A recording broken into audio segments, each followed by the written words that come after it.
Good morning. Today we will discuss once again the first chapter of our economic, that is economics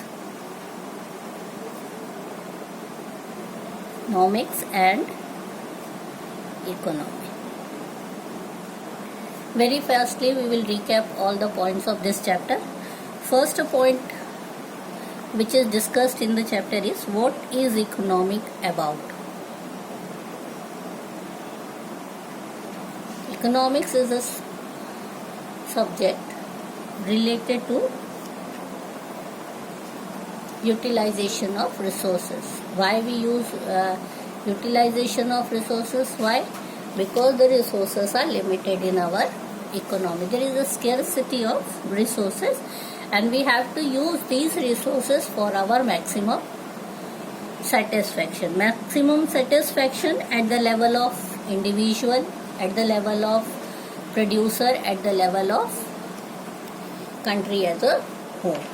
So, economics mostly deals with scarcity, or you can say that here the resources are scarce and these resources must be used in such a way so that all the consumers, individual, producer, country can satisfy and maximize their satisfaction. Okay, so this is economics.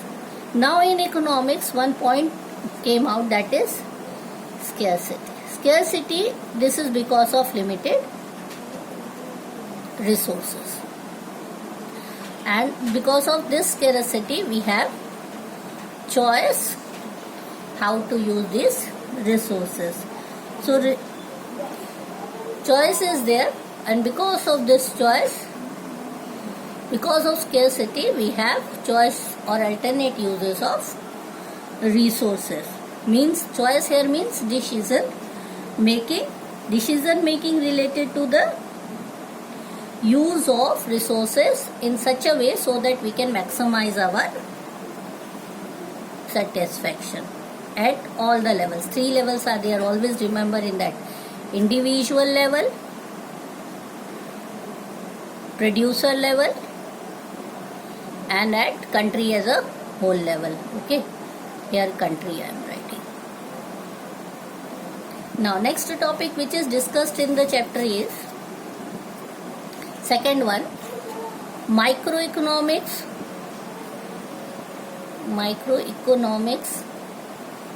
and macroeconomics.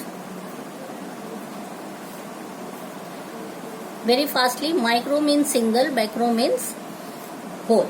Okay, so here in microeconomics we studies the problem, economic problem, basically economic problems of individual unit, individual person, household, or a producer, or a country as a whole.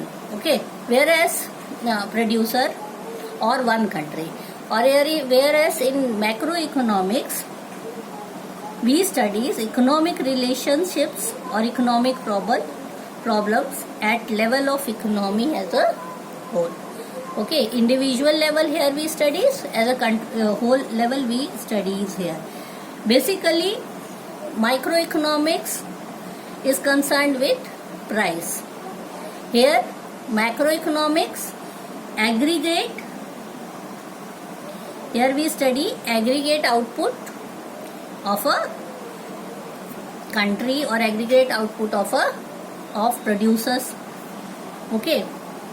You can take the example here, always remember in it, microeconomic income of one family, or macroeconomics employment level or income.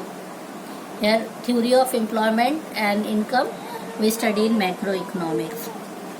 Next topic that we can differentiate these both are, here market forces in microeconomics. Market forces are demand and supply.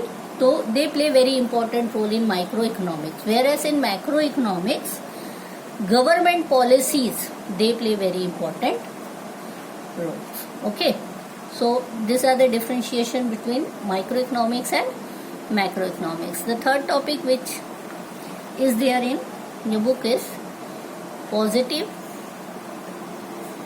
and normative economy.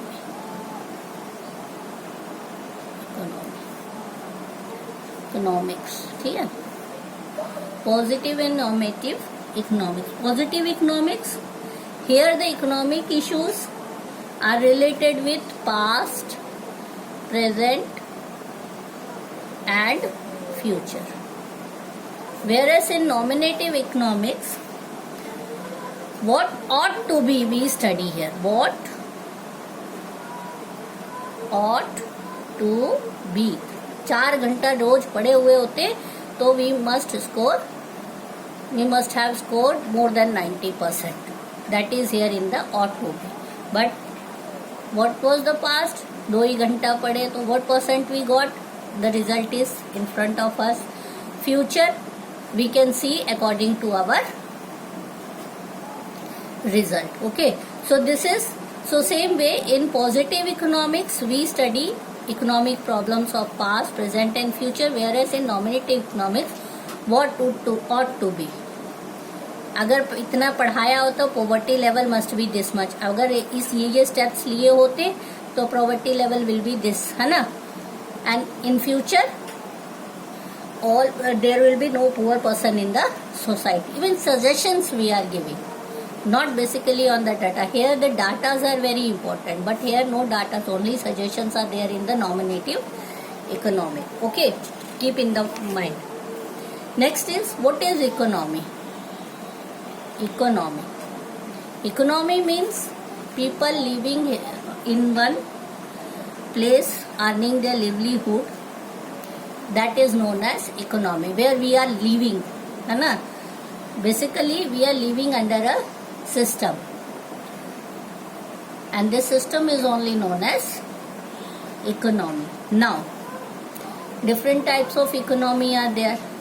Simple economy means where the income of people are very low. Always keep the simple economy. For the simple economy, old villages keep in the mind, ठीक है. Whereas for the complex, today's society you keep in the mind. Here in simple economy, income of the people are very low. Here income is very high. Today's society, want are limited, है ना. Multiple wants are there for in the simple society, but they can manage that. But whereas in the complex society, wants are multiple as well as they can fulfill it also in a different ways. Next one is mutual interdependence is limited. Here mutual interdependence is very high. Okay, so this is difference between the simple and the complex economy. Got it? Now next topic which is there in the key economic activities.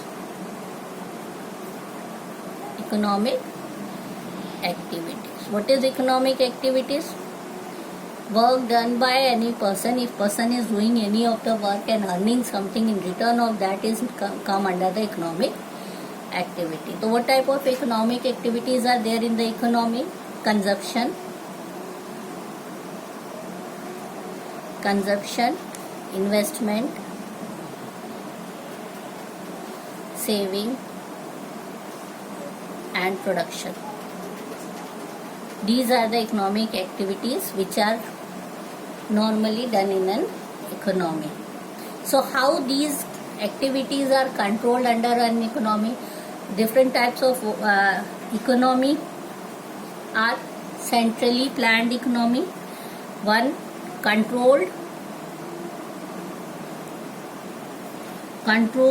or centrally planned.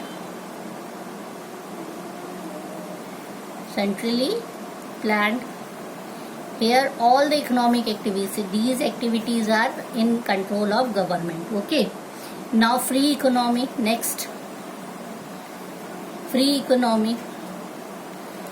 All the activities, these economic activities are controlled by the market forces, demand and supply. For the free economy, you keep in USA. Okay, controlled economy, Russia you take. And for the mixed economy, keep in mind India. Mixed economy. Mixed economy, India for the example you take, and you can understand the average, because all the economic activities here in India are dependent on both. It is controlled, generally controlled by the government also, and it is regulated according to the demand and supply forces also. Okay, so here control and centrally planned, if government is taking all the steps, so generally they will do all the work for the welfare of the society. Here free economy, profit maximization is their motive, and mixed economy, both combined means profit maximization and social welfare, both is their aims. Okay, so this is all there in your first book.